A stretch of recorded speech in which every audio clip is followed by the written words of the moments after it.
Not a lot is known about Luka Magnotta's past. In fact, the majority is the media's propaganda. The story of Luka Magnotta's ex-fiancé, Ron Mikhailov, and their love affair remains widely unknown and untold until today. This is the true backstory. Luka Magnotta was Toronto's top male expensive escort for entertaining the rich, famous, and powerful for years. Luka was very busy traveling the world, living a jet-set first-class life.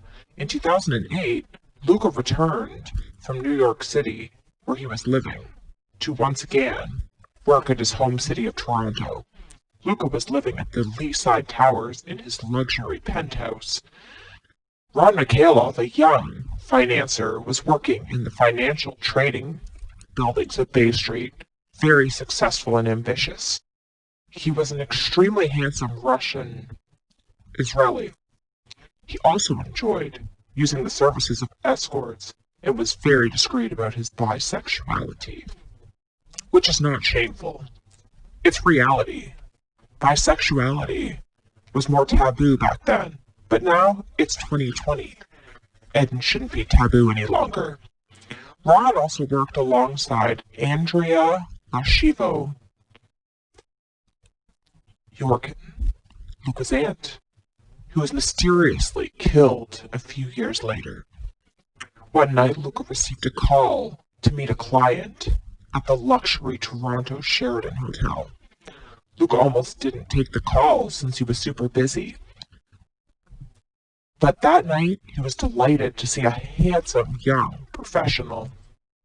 Ron and Luka had a romantic candlelit evening full of champagne and passion. It was clear the evening was more than a one-night stand. It was the beginning of a whirlwind love affair. After Ron and Luka departed their hotel, they were on the phone talking all night. The two young men were inseparable in the purest form of love, and white-hot passion was happening. It was a modern-day version of Romeo and Juliet. Ron was very nice and young man, but he was also a very troubled individual. He was born in Israel and immigrated to Canada at a very young age. Ron was involved heavily with the Toronto Russian mafia. I'm not specifying anything in any of the crimes he committed, but Luka was aware and witnessed a lot. If you watch the television program Sopranos, you will understand precisely the life Luka lived for over 2 years. Luka and Ron were very similar to the Sopranos characters, Christopher and Adriana. Luka was always receiving lavish, expensive gifts from Ron Mikhailov. Boxes and boxes of expensive designer perfumes like Dolce & Gabbana, Dior, Chanel, any other designer cologne that you can imagine. An unlimited supply of Versace clothing, shoes, and accessories, beautiful jewelry, rings, bracelets, necklaces. Luka was treated like a modern-day prince. At first, Ron was wining and dining Luka constantly. They were at Toronto's finest restaurants every night, movie theaters, and lavish shopping sprees. Ron was comfortable around Luka because Luka never judged Ron. Luka accepted Ron for who he was. Ron was very tortured by his sexuality. Ron and Luka would go to the gay clubs 3 to 4 times per week and dance the night away. Ron never revealed his secret gay side to his friends or family. He felt too tortured and feared they wouldn't look at him the same again. They wouldn't truly like him for who he really was, so he was forced to live a lie. In the Russian community, homosexuality is seen as demasculating and forbidden. People still continue to put all homosexuals in the same category. In most people's eyes, gays are seen as flamboyant, fairies, or just men that act very feminine. This stereotype is very offensive and is very outdated and untrue. Most gay men are very masculine, acting, and even more masculine than some of the straight guys. Ron is a perfect example, very straight acting and looking. Luka and Ron were very happy but trouble began to arise in paradise. The couple's friends did not approve of their friendship or relationship. Their close friends thought it was more of a friendship. Everyone saw them spending all time together. Ron, within a few weeks, brought Luka a beautiful ring and proposed. It was very sudden, but the two were deeply in love. They were at Luka's downtown condo listening to Frank Sinatra's Strangers in the Night, the same song Sinatra sang for Ava Gardner when he proposed to her. Luka always cherished that song from that day forward. After becoming engaged, certain responsibilities and expectations must be met, especially commitment. Luka wanted, rightfully so, to be a part of Ron, his fiance's life, to meet his family and friends, and to have a romantic life. Ron was very adamant that he was closeted and Luka was to remain his little secret. Luka agreed, but only for a short period of time. Ron needed a cover. He needed a woman to present to his family, since they were becoming very suspicious. They recruited Luka's sister, Melissa, and made her come along with them to parties, birthdays, family events, nightclubs, anytime Ron needed a woman date. Ron's friends loved Melissa. However, Luka was along everywhere, too, and becoming furious with this charade. Ron could not continue doing this to Luka. It was unacceptable. On top of the charade, Ron was a sexaholic. He needed sex daily with as many different partners as possible. Luka found Ron an endless supply of lovers. Men. Luka treated Ron like a god, a king. Luka would pick up and run from work daily, and return to the condo and invite men over for threesomes and porn tapings. Luka and Ron loved to drive around Toronto picking up young, cute guys for Ron's pleasure. Accusations occurred that Luka would drug all these guys so that they could violate the unconscious men, but that was untrue. It was all consensual. Ron enjoyed very rough sex, and Luka was obligated to give Ron whatever he wanted. Sex and other men.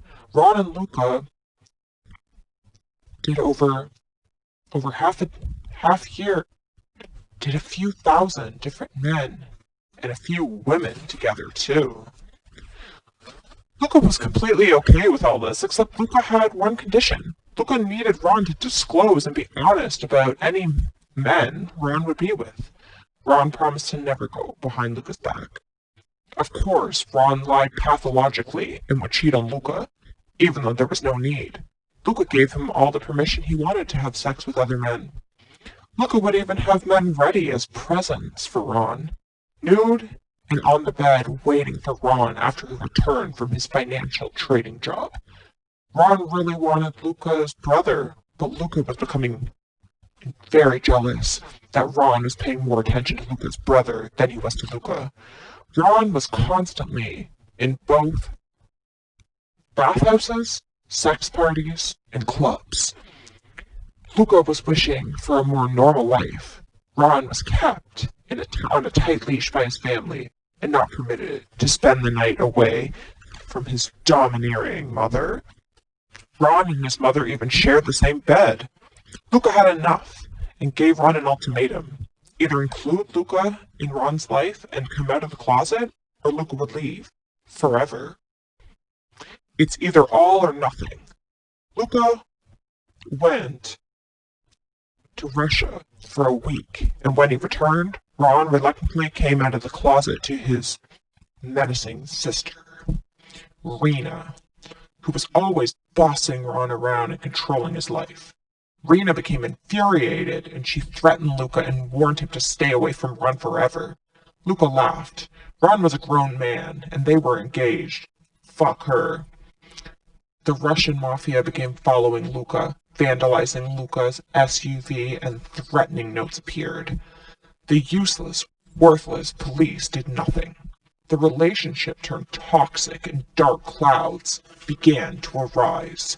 Luka and Ron had movie marathons and even bought a cute dog named Max. But Ron could never be satisfied. His sexuality always stood in the way.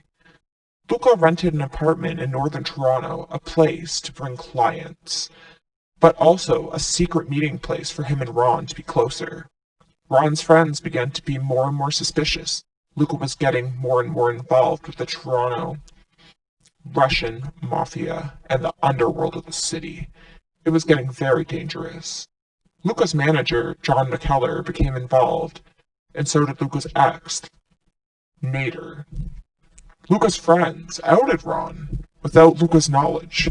Ron's friends began to become aware of Ron's homosexuality, and things became very dangerous. Ron went to the police because people were harassing him. Luka was suddenly being blamed for all of Ron's problems. The Toronto Russian mafia framed Luka and set Ron and Luka up to fail.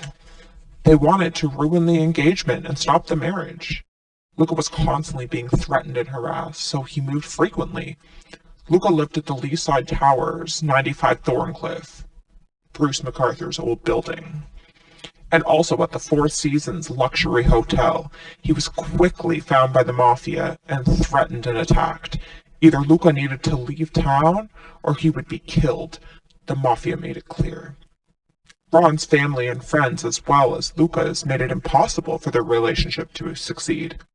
Luka had issues, so did Ron, and it just didn't really work out. Luka really did love Ron and wanted to marry him. It's unfortunate the Russian mafia interfered. Luka and Ron separated. Luka moved to Los Angeles and Ron continued in the financial trading industry in Toronto. The mafia did force Luka to make multiple trips to Russia for business and to pay off debts.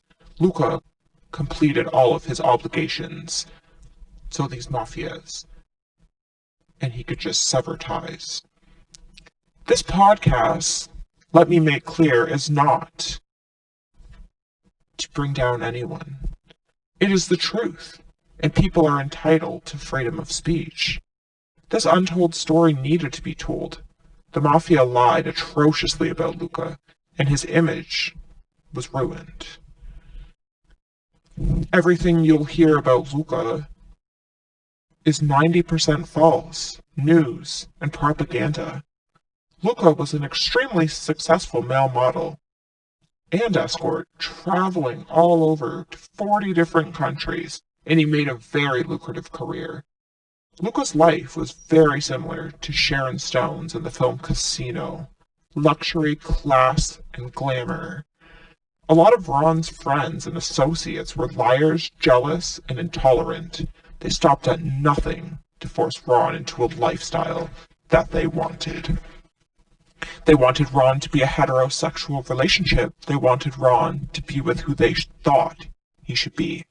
For a few years, Luka showed Ron true happiness. Ron's friends set up Ron and set up Luka. They framed Luka and convinced Ron Luka was bad. It's a shame Ron never stood up for his fiancée. Ron and Luka were truly in love. So whatever story you hear, whatever you are told, please keep in mind what you are listening to here. It is the truth. It is an important part of the story, and now it's told, whether people like it or not. Luka was also framed for murder, necrophilia, cannibalism, and serial cat killings in 2012. The Canadian government, high-ranking officials, were Luka's clients. So keep that in mind.